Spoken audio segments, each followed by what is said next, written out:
Next chapter आपका है sterile manufacturing.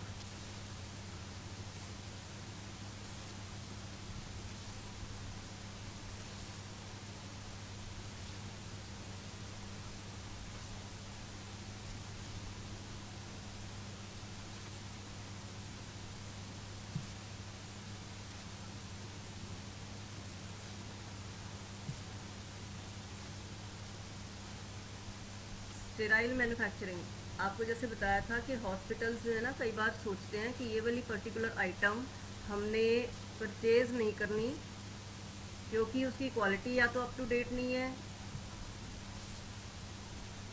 या उसकी कॉस्ट बहुत ज़्यादा है। ठीक है, या तो उसकी कॉस्ट बहुत ज़्यादा है या उसकी क्वालिटी अप टू डेट नहीं है।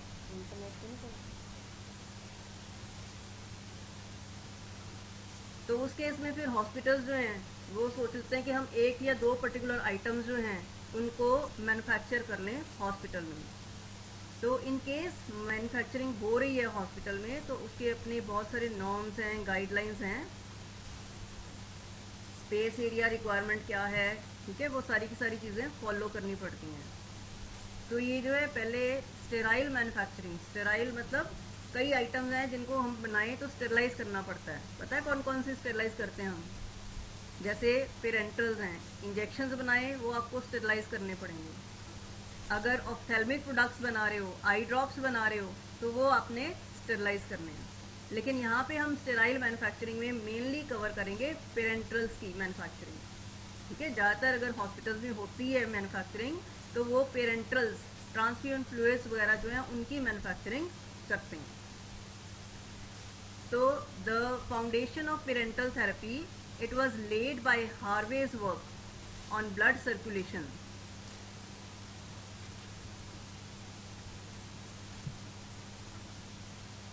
इन 1616, ठीक है, उन्होंने क्या किया था, क्रिस्टोफर ने ओपियम इंजेक्ट किया था। ठीक है, तो उससे पता चला कि कैसे इंजेक्टेबल से हम मेडिसिन दे सकते हैं और उससे उसका ड्रग का इफेक्ट जो है वो बहुत जल्दी होता है। तो ये जो पेरेंटल्स हैं, ट्रांसिएंट फ्लूइड्स इनकी हम बात कर रहे हैं, इनको हम डायरेक्टली ब्लड सर्कुलेशन में देते हैं। ठीक है, क्योंकि ये ब्लड में देने हैं तो इसलिए दे should B sterile, direct blood में चला जाएगा। जैसे हम कुछ ओरल लेते हैं ना, ओरल लेते हैं तो वो हम स्टेरलाइज इतना ज़्यादा नहीं करने की ज़रूरत होती है कि वैसे हम बॉयल करके खा रहे हैं, रॉ फ्रूट्स वेजिटेबल्स खा लेते हैं, लेकिन पता ना आपको स्टमक में क्या है, डाइल्यूट HCl होता है। HCl है वो उसको स्टेरलाइज कर देता है। लेकिन जो पेरेंटल्स हैं वहाँ पे उसको अगर माइक्रो ऑर्गेनिज्म बहुत कम अमाउंट में भी होगा तो फटाफट वो ग्रो हो जाएगा और सर्कुलेट भी हो जाएगा। ठीक है, तो सेप्टिसीमिया वगैरह होने के चांसेस रहते हैं। तो इसलिए क्योंकि पेरेंटल्स डायरेक्ट ब्लड में जानी है और अगर इंट्रावीनसली दे रहे हैं, ये जो ट्रांसफ्यूजन फ्लूइड्स हैं they are given by intravenous route, vein में इंजेक्ट करते हैं तो वो सीधा का सीधा वेन से पूरी उसमें सर्कुलेट हो जाएगा, ब्लड सर्कुलेशन में। तो इसलिए स्टेराइल होने चाहिए। They should B free from all type of micro organism. ठीक है, स्टेराइल का मतलब है कोई भी माइक्रो ऑर्गेनिज्म ना हो, किसी तरह के टॉक्सिन्स ना हो या पायरोजेंस नहीं होने चाहिए। They should B isotonic. Isotonic means कि उनका ऑस्मोटिक प्रेशर जो है वो ब्लड के इक्वल होना चाहिए। अदरवाइज क्या होगा, जो ब्लड सेल्स हैं दे में स्वेल अप और दे में श्रिंक।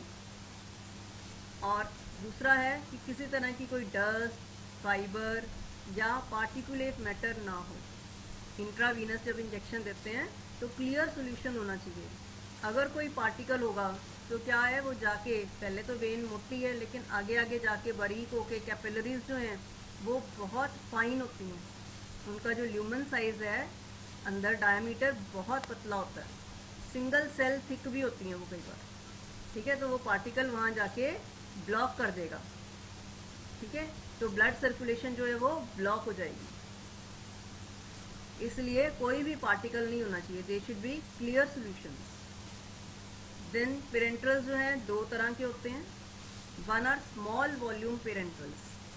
स्मॉल वॉल्यूम पेरेंटल्स का मतलब है कि जो 100 ml या उससे कम क्वांटिटी में है, जिसकी एक सिंगल डोज जो है 100 ml से कम है, they are called small volume parenterals.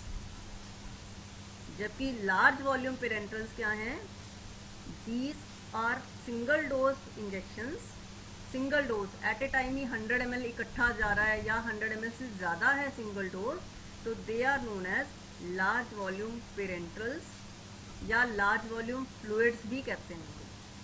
ठीक है, और इसमें ज़्यादातर क्या आते हैं? इंट्रावीनस रूट से जो हम करते हैं, जैसे सेलीन देखा आप लोगों ने सुना होगा कि हाँ जी उसको सेलीन लगा है या डेक्सट्रोज लगा हुआ है, तो ये क्या है? These are large volume parenterals या large volume fluids, LVP, LVF, transfusion fluid भी बोलते हैं इनको।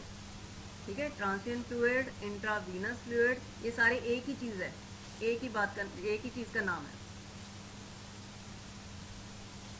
और इनका पर्पस क्या है? ज़्यादातर फॉर प्रोवाइडिंग न्यूट्रिशन। सपोज किसी की सर्जरी हुई है या पर्सन अनकॉन्शियस है आफ्टर सर्जरी, कोमा में है, तो न्यूट्रिशन प्रोवाइड करने के लिए सबसे ज़्यादा कॉमनली आप लोगों ने वही सुना होगा कि ग्लूकोज चढ़ा जी उसको। ग्लूकोज क्यों?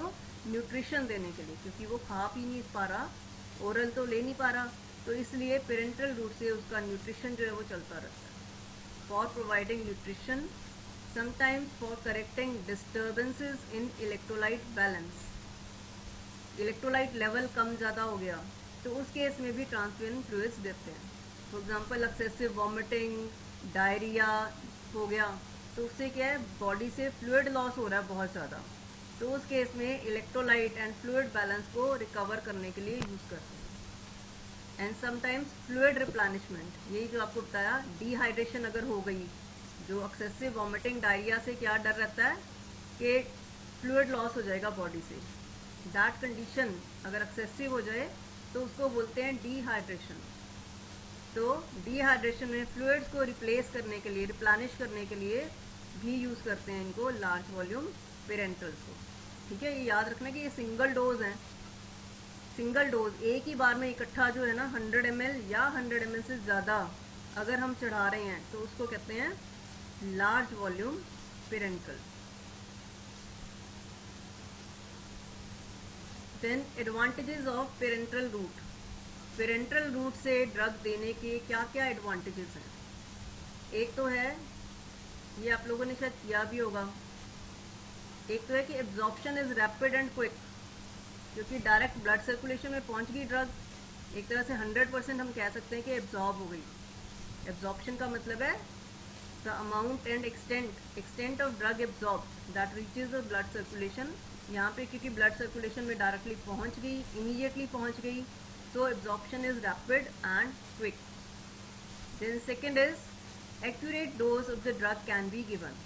उसकी डोज जो है ना, accurate डोज जो है वो दे सकते हैं, क्योंकि ओरल रूट में क्या है कि सपोज 500 mg की टेबलेट ली आपने, तो सारी की सारी 500 mg तो एब्जॉर्ब होती नहीं, ब्लड सर्कुलेशन में नहीं पहुंचती, 300 350 mg इस तरह पहुंचती है, क्योंकि बहुत सारे फैक्टर्स हैं जो कि डिटरमिन करते हैं कितनी अमाउंट ड्रग की एब्जॉर्ब होकर ब्लड में पहुंचेगी।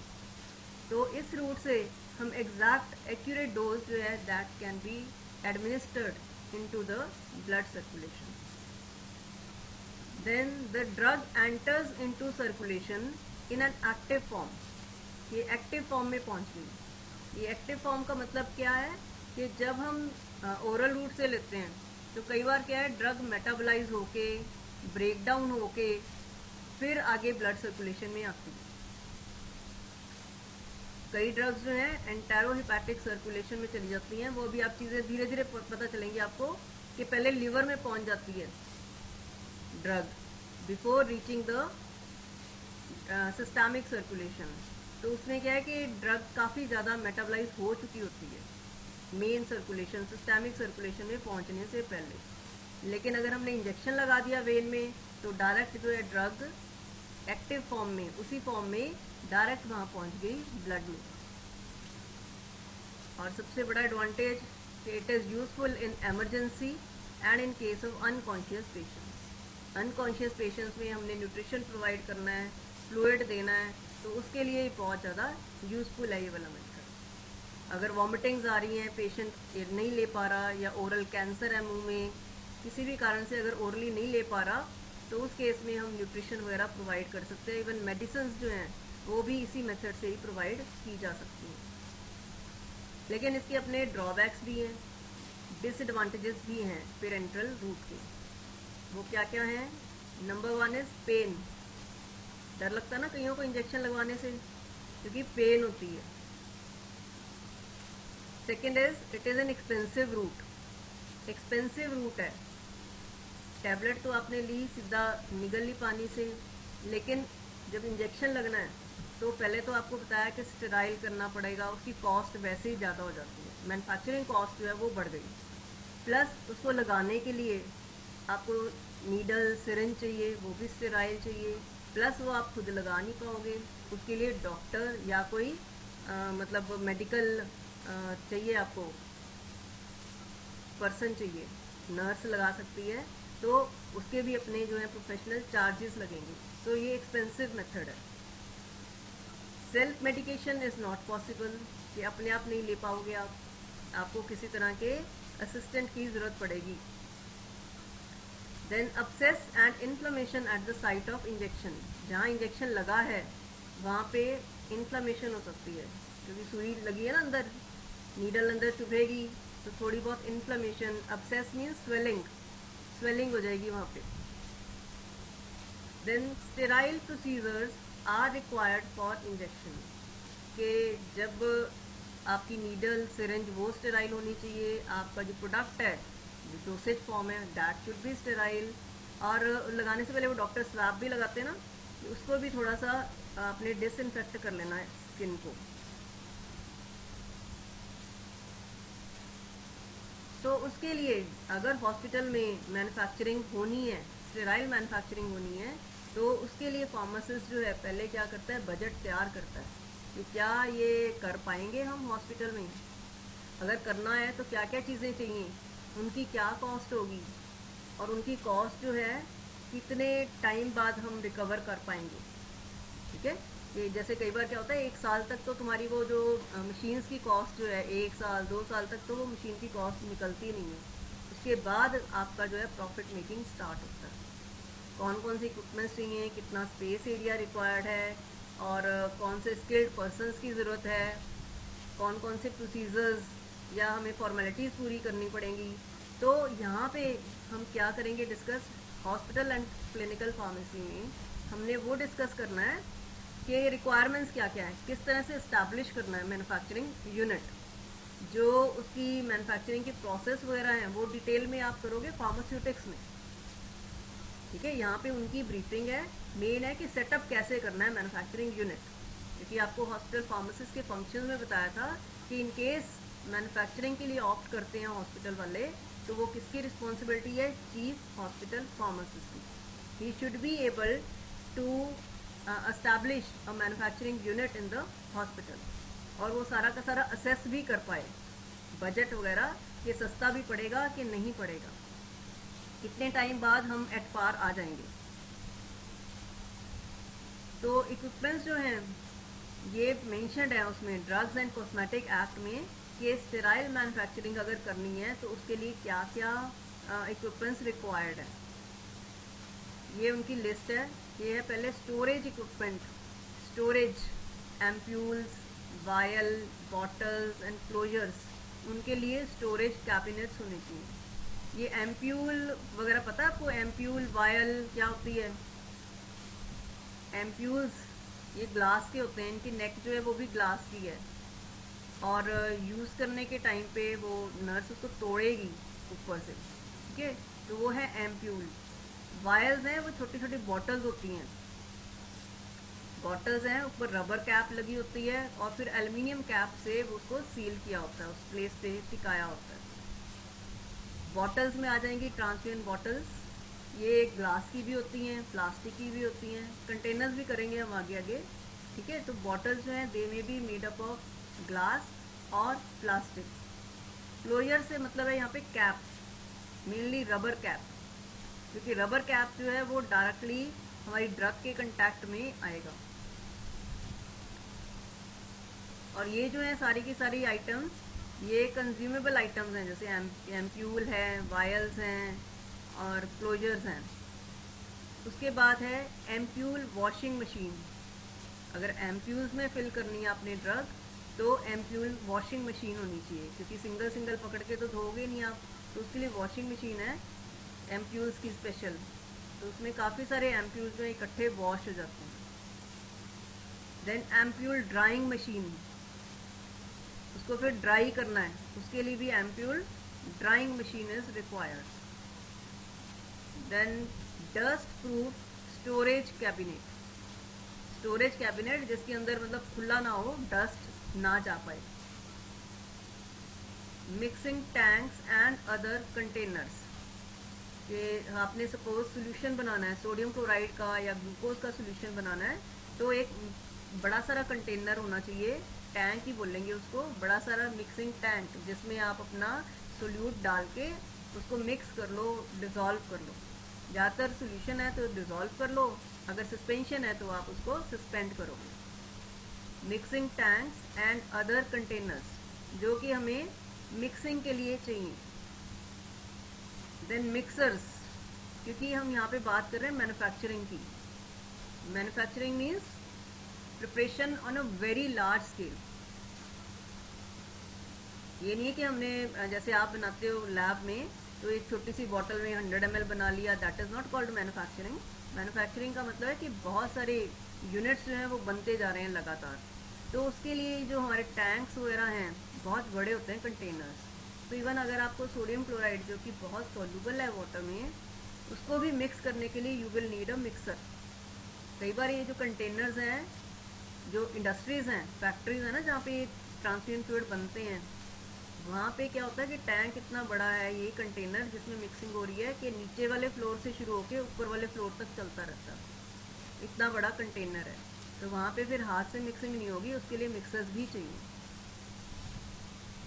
देन फिल्ट्रेशन असेंबली, आपको बताया कि जो इंट्रावीनस फ्लूइड्स हैं दे should be completely free from any type of visible और सस्पेंडेड पार्टिकल।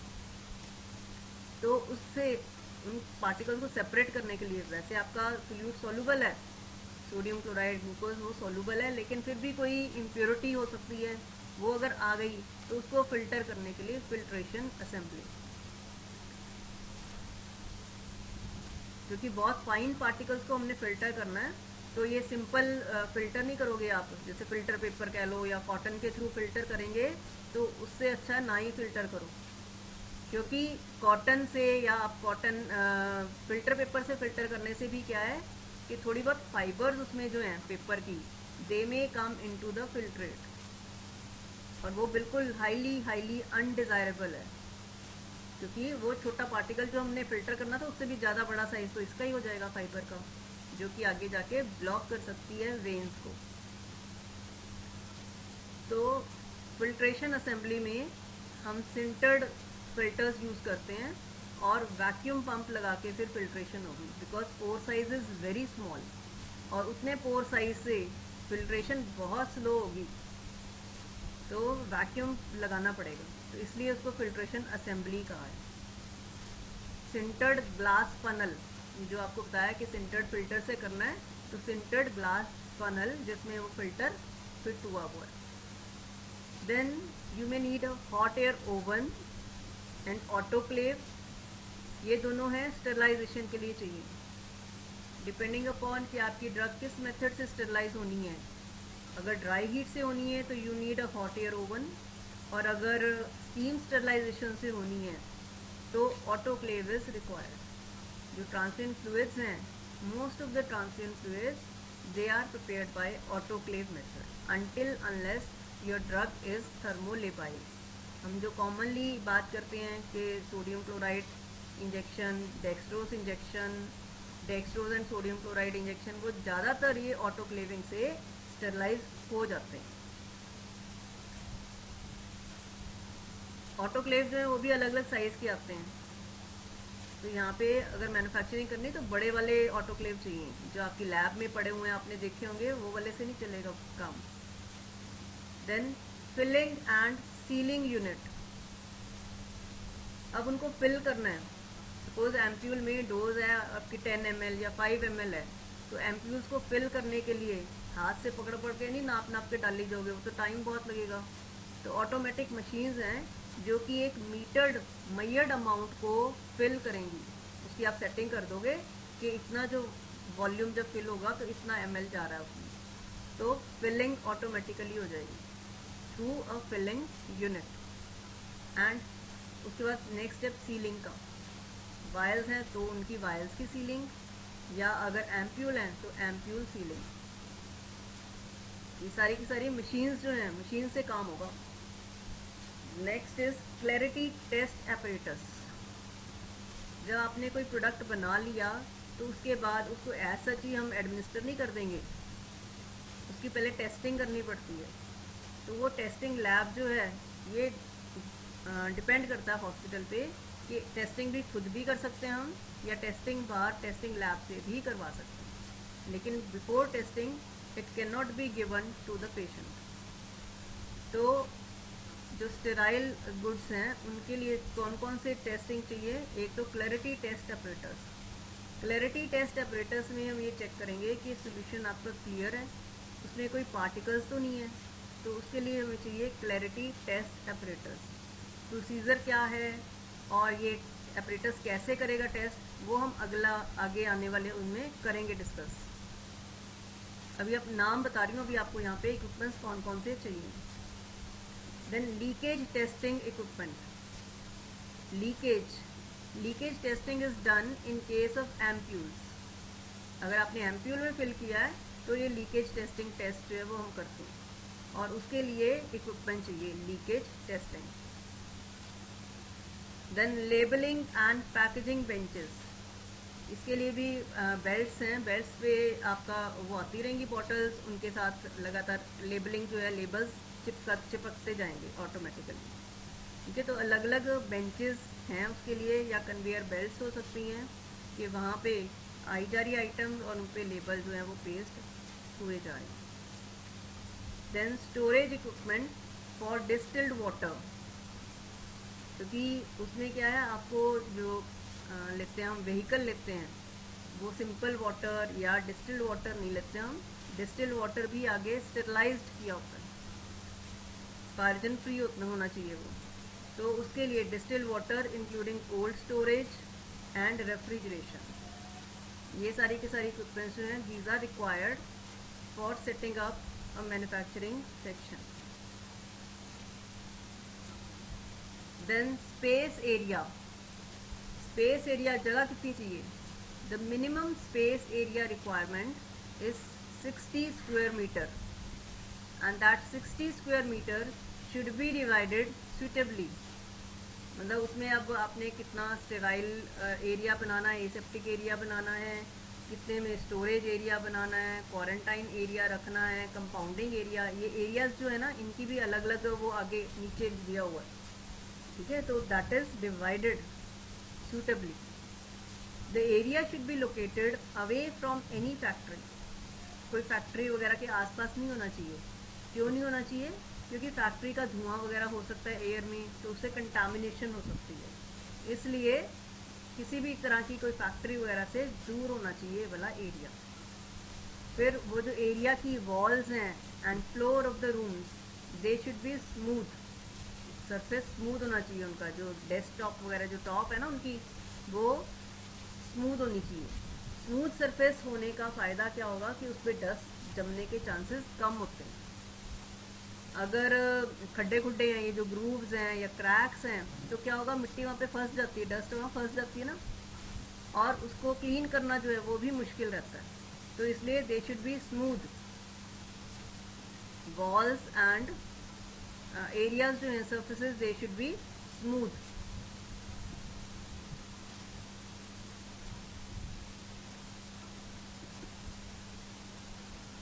इसका जो लेआउट है वो हम नेक्स्ट टाइम करेंगे, क्योंकि अब टाइम जो है वो बता रहा है कि थोड़ा ही रह गया, तो वो नेक्स्ट टाइम करेंगे।